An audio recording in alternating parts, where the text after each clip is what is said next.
Shalom, selamat malam jemaat Tuhan yang terkasih. Kita berjumpa kembali dalam program Mesbah Keluarga yang khusus membahas mengenai pendalaman Alkitab.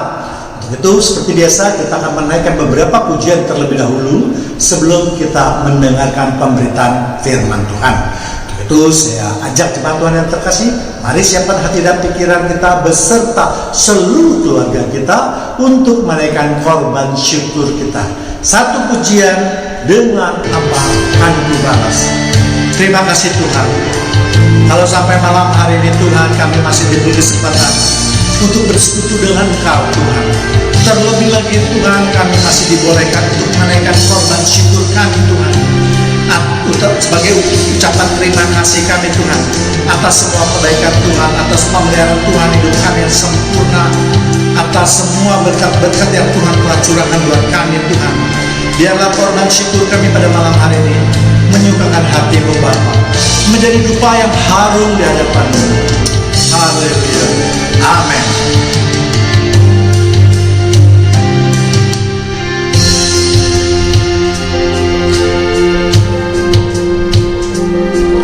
Kau Allah yang setia, Bapa yang mulia, kasih-Mu besar Tuhan. Kau pulihkan hidupku,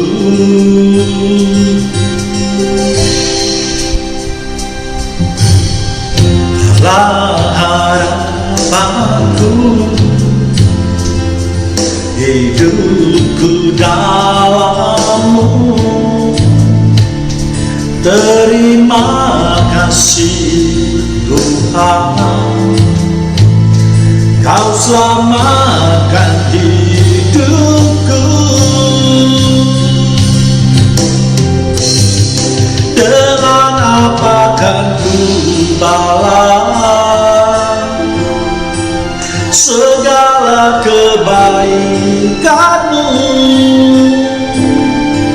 Segenap hatiku menyembah-Mu Yesus, ku bersyukur padamu selamanya. Terima kasih Tuhan atas semua kebaikan Tuhan.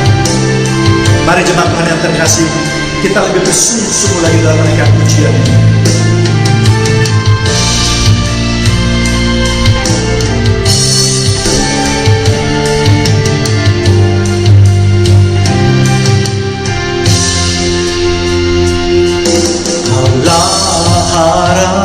Harapanku,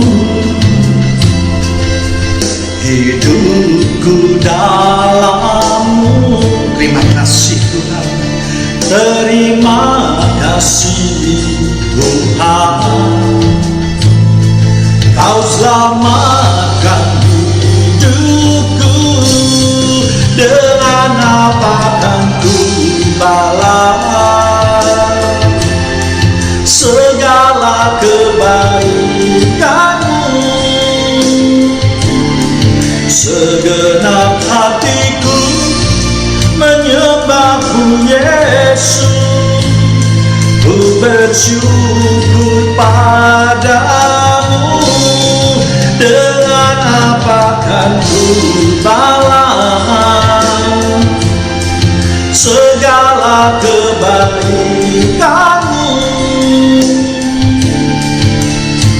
Segenap hatiku menyembah-Mu Yesus, ku bersyukur padamu selamanya.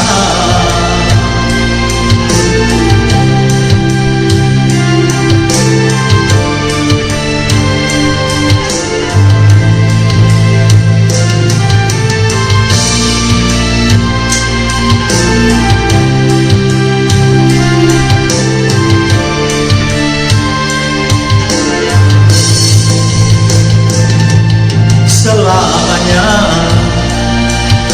oh selamanya, oh selamanya.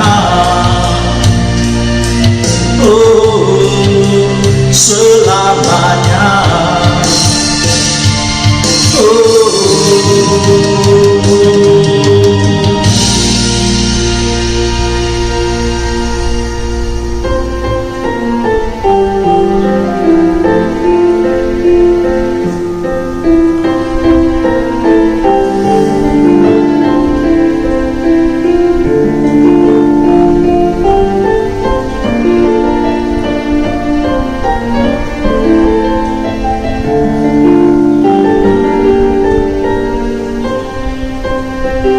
Dengan apa kan ku kalah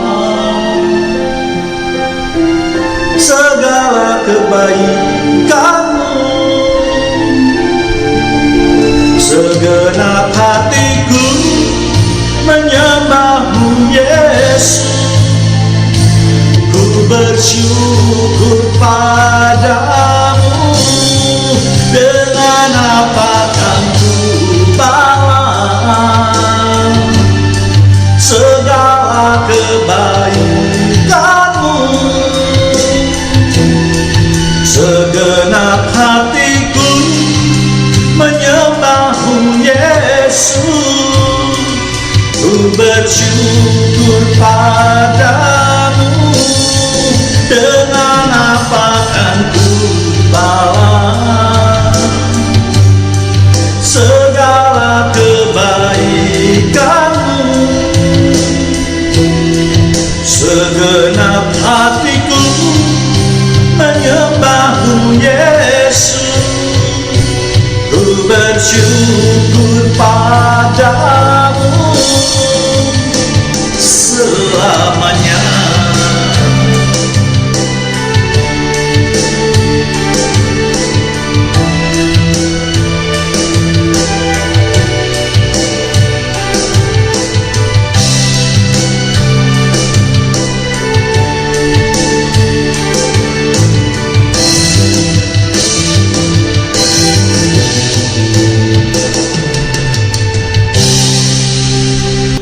Mari kita terus arahkan hati kita kepada Tuhan. Malam ini kita mau menyukakan hatinya dengan pujian dan penyembahan yang keluar dari hati kita yang paling dalam. Amin.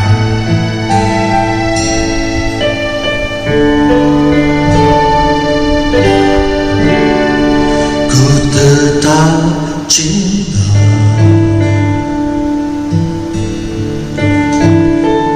tetap cinta,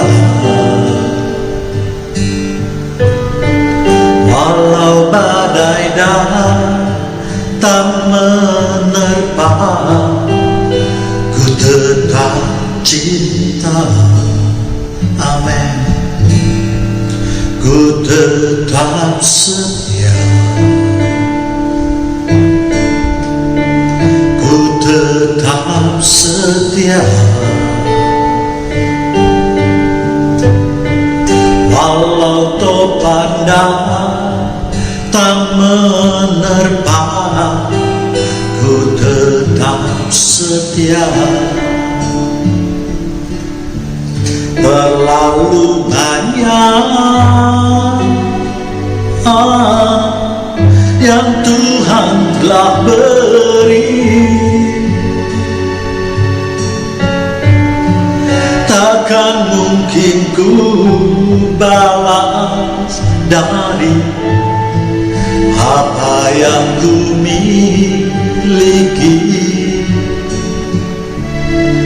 Ku persembahkan seluruh hidupku, biar ku tetap cinta, biar ku tetap setia untuk selama-lamanya.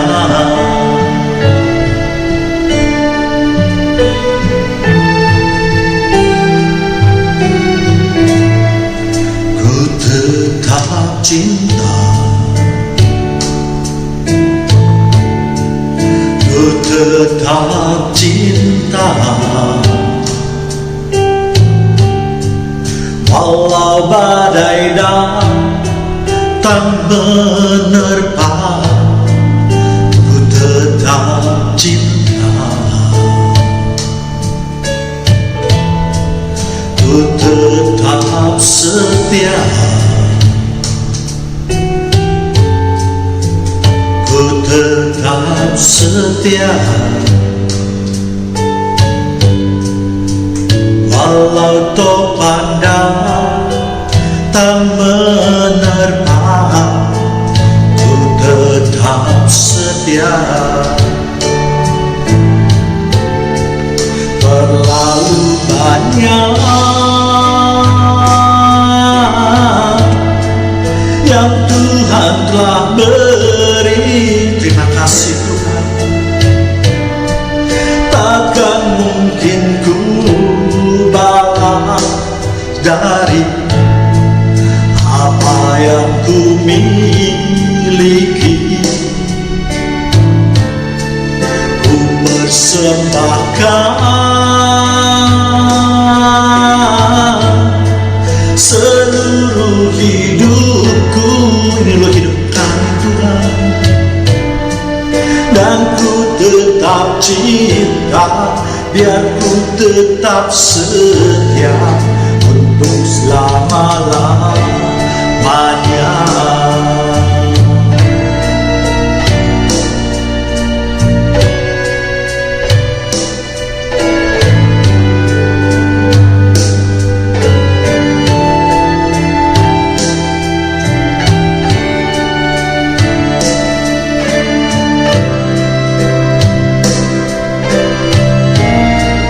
Terlalu banyak yang Tuhan telah beri. Takkan mungkin ku balas dari apa yang ku miliki. Kami persembahkan Tuhan.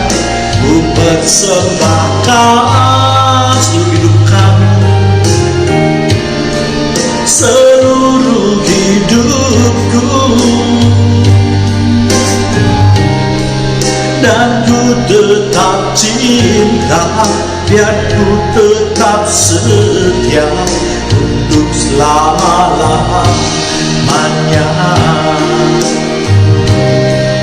Dan ku tetap cinta, biar ku tetap setia untuk selama-lamanya. Dan ku tetap cinta, biar ku tetap setia untuk selama-lamanya. Shalom, selamat malam jemaat Tuhan yang terkasih. Kita berjumpa kembali dalam program Pesta Keluarga yang khusus membahas mengenai pendalaman Alkitab. Dan pada malam hari ini kita sama-sama akan belajar suatu topik yang saya beri judul, apakah Tuhan tidak bisa dilihat oleh manusia, ya? Namun sebelumnya kita akan berdoa terlebih dahulu. Terima kasih Tuhan kalau sampai malam hari ini kami masih terus diberi kesempatan untuk beribadah, terlebih lagi mendengarkan sabda-Mu. Mari Tuhan Roh Kudus, urapilah kami yang hadir pada malam hari ini, atau siapapun yang telah mengikuti dan mendengarkan pemberitaan firman-Mu. Biarlah hati dan pikiran kami bisa dicerahkan oleh kebenaran firman-Mu. Dalam nama Tuhan Yesus, kami sudah berdoa dan mengucapkan syukur. Mari sama-sama yang siap untuk menerima pemberitaan firman Tuhan. Kita katakan amin. Seringkali ketika kita membaca firman Tuhan, kita merasa ada ayat-ayat yang kelihatannya kontradiksi atau berlawanan, ya. Lalu kita cepat-cepat mengambil kesimpulan pula bahwa firman Tuhan ini tidak benar, tidak sinkron, ya, aneh dan seterusnya. Padahal kita semua tahu bahwa firman Tuhan ya dan amin, ya, artinya firman Tuhan itu adalah sempurna, ya. Ingat, firman adalah perkataan Allah, ya. Jadi pastilah segala sesuatu yang keluar dari mulut Allah adalah sempurna, ya. Apalagi kalau firman tersebut dikaitkan dengan Tuhan Yesus yang merupakan sang firman. Namun hanya karena manusia kerap kali merasa sebagai makhluk yang paling tahu, maka seringkali kita mengabaikan hal tersebut, ya. Untuk itulah ketika kita membaca firman Tuhan dan ada yang kurang dimengerti, maka hendaklah kita berdoa, memohon pertolongan Roh Kudus untuk dibukakan pengertiannya. Ya, jangan langsung kita mengambil suatu kesimpulan yang berdasarkan pemikiran kita sendiri, ya. Sebab di dunia ini tidak ada orang yang dapat menafsirkan firman Tuhan dengan sempurna, ya. Hanya Allah saja yang mengetahui dengan tepat akan firman-Nya. Baik, sekarang kita akan melihat beberapa ayat yang menjadi masalah, ya. Keluaran 33 ayat 20. Lagi firman-Nya, engkau tidak tahan memandang wajahku, sebab tidak ada orang yang memandang aku dapat hidup, ya. Alkitab mencatat bahwa tidak ada seorang pun yang sanggup memandang Allah dan dapat hidup. Artinya, kalau ada manusia yang memandang Allah, maka dia akan mati. Mengapa bisa demikian? Penafsiran yang dapat kita lakukan adalah ketika Allah menampakkan diri dalam kemuliaannya, maka akan terpancar sinar yang amat sangat terang. Itulah sinar kemuliaan Allah. Dan manusia adalah makhluk berdosa. Jika mendapatkan terang kemuliaan ini, pastilah akan mati jika tanpa perkenanan Tuhan, ya. Sebab terang itu tidak dapat bercampur dengan gelap, kudus tidak dapat bercampur dengan yang berdosa. Demikian juga pendapat ini dikuatkan di dalam perjanjian baru di 1 Timotius 6 ayat 16. Dialah satu-satunya yang tidak takluk pada maut, bersemayam dalam terang yang tak terhampiri. Seorang pun tidak pernah melihat dia, dan memang manusia tidak dapat melihat dia. Baginya lah hormat dan kemuliaan yang kekal. Amin, ya. Jadi supaya manusia tidak mati, maka Allah tidak menampakkan dirinya kepada manusia. Namun kalau kita membaca di dalam Alkitab, yang terjadi adalah justru sebaliknya, ya. Allah sering bergaul dengan manusia. Misalnya mulai sejak dari penciptaan, di mana Adam yang seringkali ketika sore hari berjalan-jalan dengan Allah di Taman Eden, ya. Henok yang bergaul lebih dari 300 tahun, ya. Atau Musa yang berhadapan muka layaknya berbicara dengan seorang teman. Dan masih banyak lagi ayat-ayat lain kalau kita mau cari dalam Alkitab, ya. Keluaran 33 ayat 11a, dan Tuhan berbicara kepada Musa dengan berhadapan muka seperti seorang berbicara kepada temannya. Begitu erat hubungan antara Musa dengan Allah, sehingga Allah berfirman atau Allah memberikan kesaksiannya bahwa mereka berdua itu mempunyai hubungan yang sangat dekat. Artinya kalau kita mempunyai teman yang dekat itu, berarti kita banyak mengetahui teman itu, ya. Misalnya dia tinggal di mana, rumahnya berbentuk bagaimana, catnya bagaimana, apa kesukaan atau hobinya, apa ketidaksukaannya, dan seterusnya, ya. Demikian juga dengan Yakub yang juga berhadapan muka dengan Allah.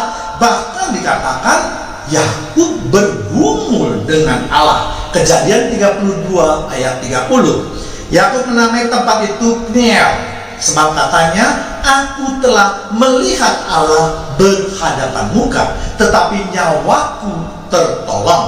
Ya, Yakub mengerti bahwa jika dia melihat muka Allah, maka dia akan mati. Karena sebagai bangsa Israel, dia tentu pernah tahu atau seringkali diceritakan betapa dahsyatnya Allah mereka, terutama mengenai tulah di Mesir, juga peristiwa di Gunung Horeb, ya. Demikian juga dengan Musa, Harun, dan juga 70 orang lainnya yang juga pernah melihat Allah. Kejadian 24 ayat 9 sampai 11. Dan naiklah Musa dan Harun, Nadab dan Abihu, dan 70 orang dari tua-tua Israel.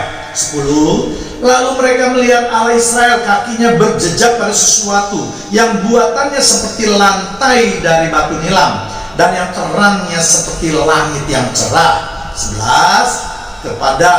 Tetapi kepada mereka orang Israel itu tidaklah diulurkannya tangannya.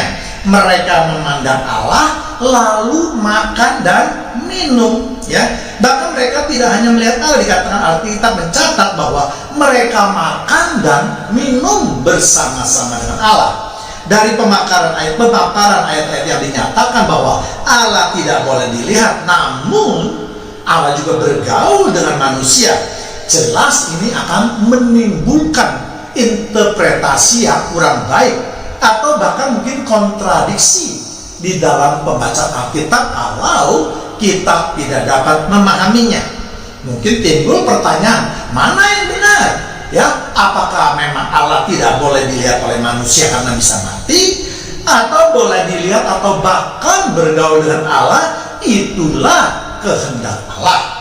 Dan kalau kita mau mencari di dalam Alkitab, masih banyak sekali ayat-ayat yang menyatakan bahwa Allah berhubungan dengan manusia biasa dan manusia tidak mati. Untuk mendapatkan jawaban yang baik, tentu kita harus mendalami dan memahami ayat-ayat tersebut dengan konteks tentunya, ya.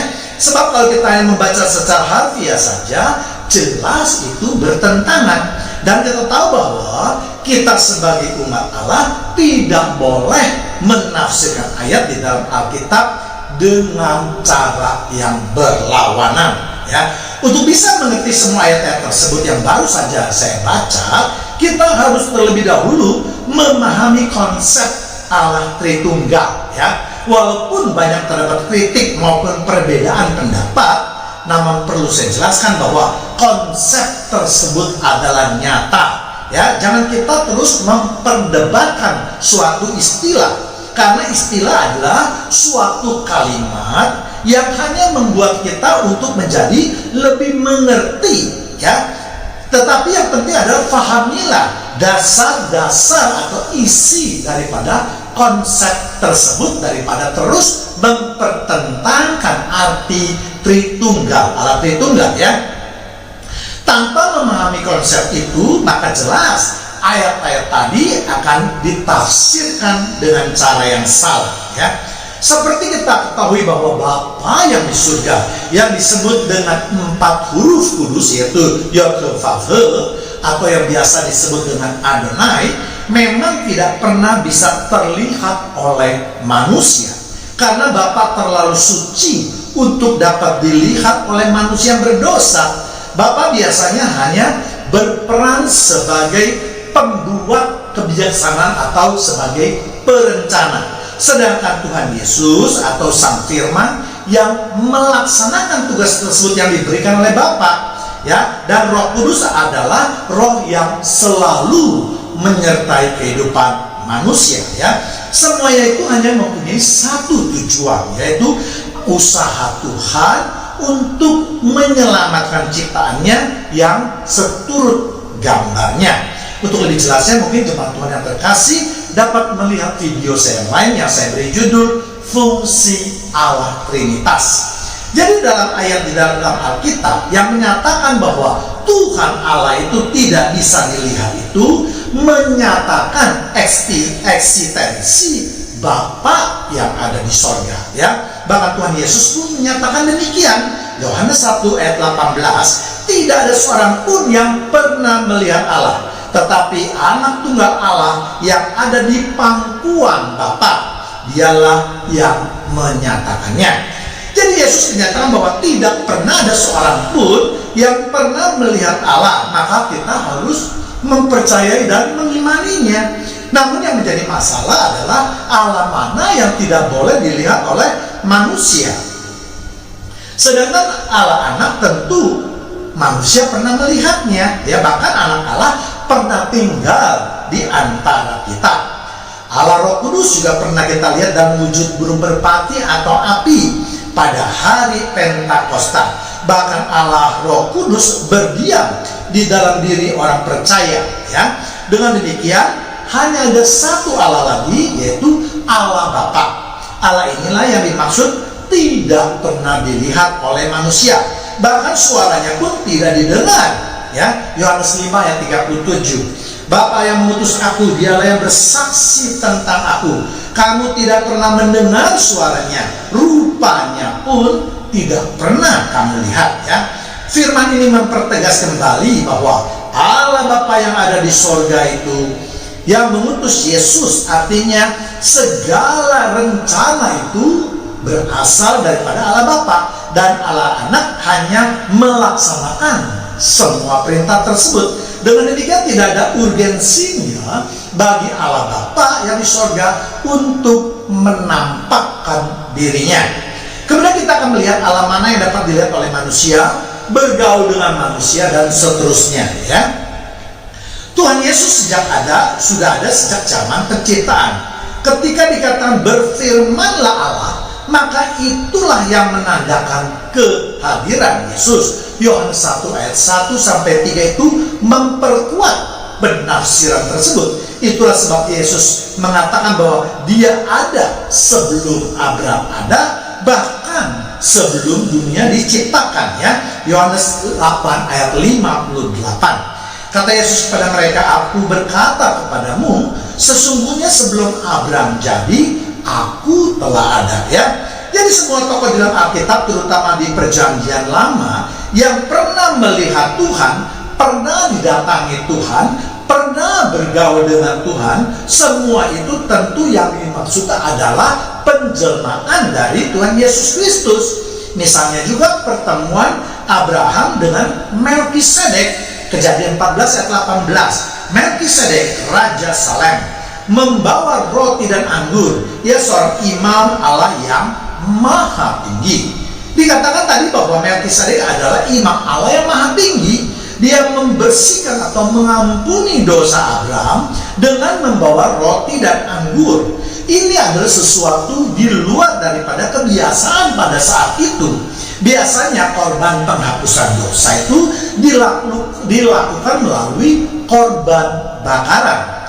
Inilah Ekaristi yang pertama. Dan kalau kita lihat di kitab Ibrani, yaitu Ibrani 7 ayat 2 sampai 3. Kepadanya pun Abraham memberikan 10 dari semuanya. Menurut arti namanya Melkisedek adalah pertama-tama Raja Kebenaran dan juga Raja Salem, yaitu Raja Damai Sejahtera. 3. Ia tidak berbapak, ia tidak beribu, tidak bersilsilah, harinya tidak berawal dan hidupnya tidak berkesudahan. Dan karena ia dijadikan sama dengan anak Allah, ia tetap menjadi imam sampai selama-lamanya. Dengan melihat apa yang disampaikan dari ayat yang baru saja kita baca, maka itu telah menjurus pada kehidupan Yesus. Dengan demikian maka kehidupan Melkisedek adalah tipologi atau persamaan dengan kehidupan Yesus. Dengan demikian juga dengan kedatangan 3 malaikat kepada Abraham sebelum mereka hendak memusnahkan kota Sodom dan Gomora, ya. Jelas Tuhan yang berinkarnasi menjadi manusia, karena dengan Tuhanlah Abraham melakukan negosiasi untuk memohon pengampunan atas pemusnahan kota Sodom dan Gomora. Sebab hanya Tuhanlah yang bisa menghukum dan menerima permohonan penghancuran kedua kota tersebut dari manusia, ya. Demikian juga dengan Musa yang bertemu dengan Allah dan tinggal bersama-sama dengan Allah 40 hari lamanya, yang menerima 10 perintah Allah. Juga itu harus ditafsirkan Musa bertemu dengan Tuhan Yesus. Juga dalam peristiwa Yakub yang bergumul dengan Allah.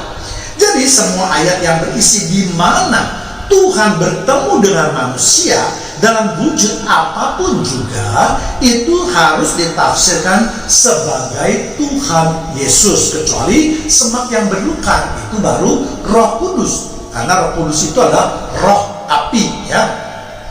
Sebab kalau ditafsirkan sebagai Allah Bapa, maka itu akan menjadi kontradiksi, ya. Demikianlah pemberitaan firman Tuhan pada malam hari ini, ya. Untuk itu mari kita teguhkan kepala kita juga. Terima kasih Tuhan kalau pada malam hari ini kami terus diberikan pengetahuan mengenai firman-Mu. Biarlah firman yang ditaburkan akan terus menguatkan iman percaya kami, sehingga iman kami tidak akan goyah oleh serangan apapun juga Tuhan, karena Engkau yang menjaga dan melindunginya. Dalam nama Tuhan Yesus Kristus kami sudah berdoa dan mengucapkan syukur. Haleluya, amin. Kita baru saja mendengarkan sebagian daripada pemberitaan firman Tuhan. Kini saatnya kembali kita untuk menaikkan beberapa pujian. Mari jemaat Tuhan yang terkasih, kita angkat satu pujian, Roh-Mu yang hidup. Roh-Mu yang hidup penuhiku, mengalir dalamku.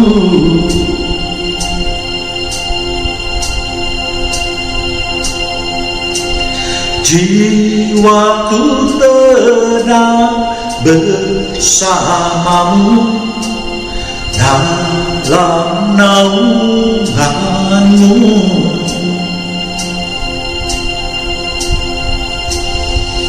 Ku buka hati untuk jamahan-Mu, berserah penuh di hadirat-Mu. Kau ambil alih seluruh hidupku di altar-Mu, menyembah-Mu.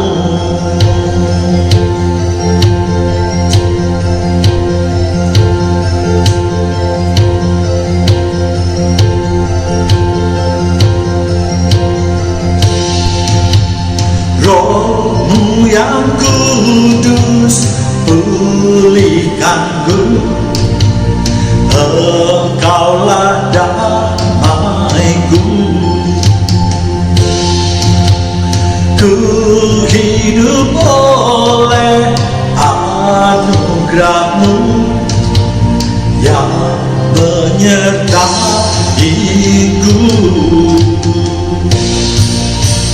yang menyertaiku.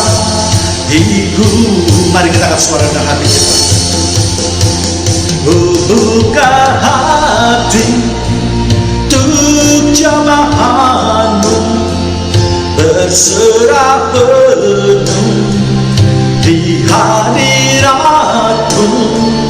Kau ambil alih seluruh hidupku di altar-Mu, menyembah-Mu. Ku buka hati untuk jamahan-Mu, berserah penuh di hadirat-Mu. Kau ambil alih seluruh hidupku di altar-Mu, menyembah-Mu.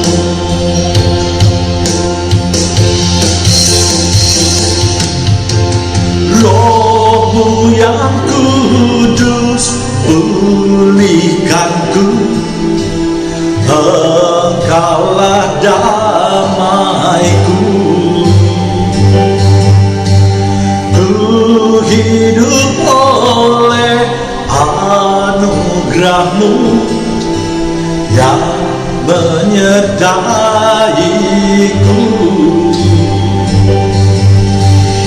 Roh-Mu yang hidup penuhiku, datang urapiku. Ku siap terima terima kuasa-Mu, hidupku bagi-Mu.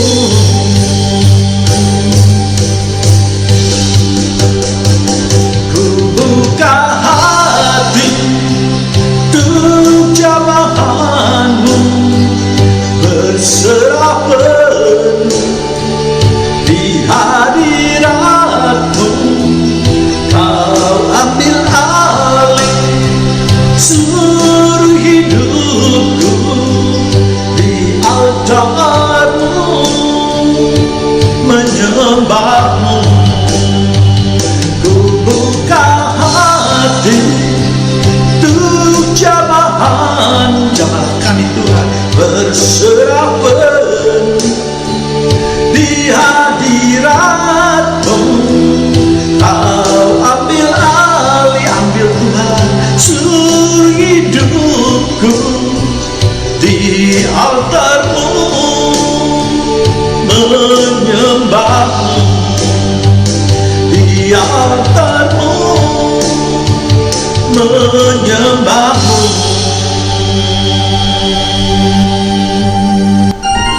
Kita sudah berada di penghujung ibadah program Mesbah Keluarga. Inilah pujian yang terakhir jemaat Tuhan yang terkasih, tak terbatas.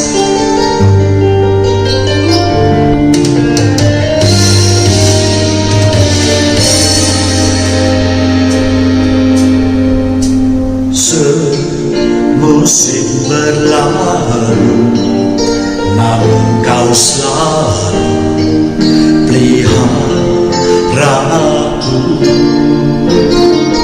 Kasih dan setia-Mu tak pernah lain di hidupku. Lebih luas dari samudra, kebaikan-Mu Bapa takkan habis di hidupku.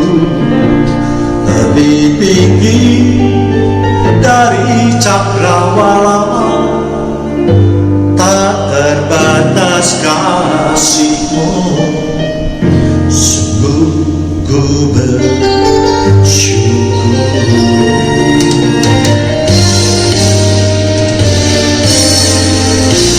Semusim berlalu, namun Kau selalu peliharaku.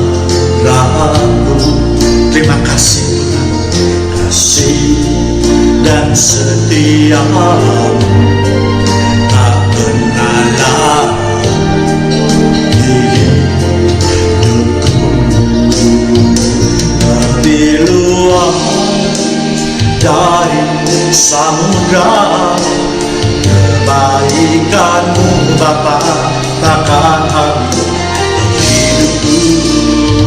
Lebih tinggi dari cakrawala, tak terbatas kasih-Mu. Sungguh ku bersyukur. Terima kasih Tuhan atas semua kebaikan Tuhan, atas pemeliharaan Tuhan di dalam musim kehidupan kami Tuhan.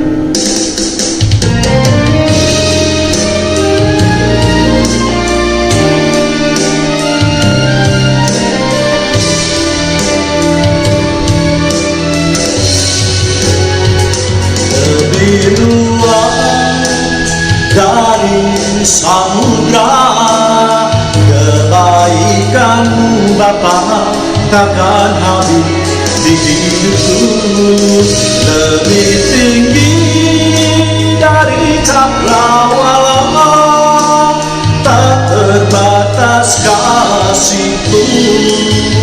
Sungguh ku lebih luas dari samudra, kebaikan-Mu Bapa takkan habis di hidupku. Lebih tinggi dari cakrawala, tak terbatas kasih-Mu. Sungguh ku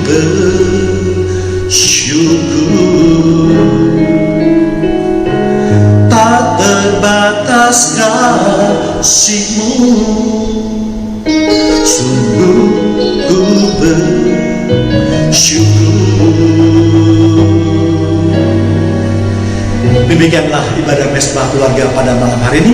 Kita akan berjumpa kembali pada minggu depan, tentu dengan topik yang berbeda namun pada jam yang sama. Tuhan Yesus memberkati kita semua. Amin.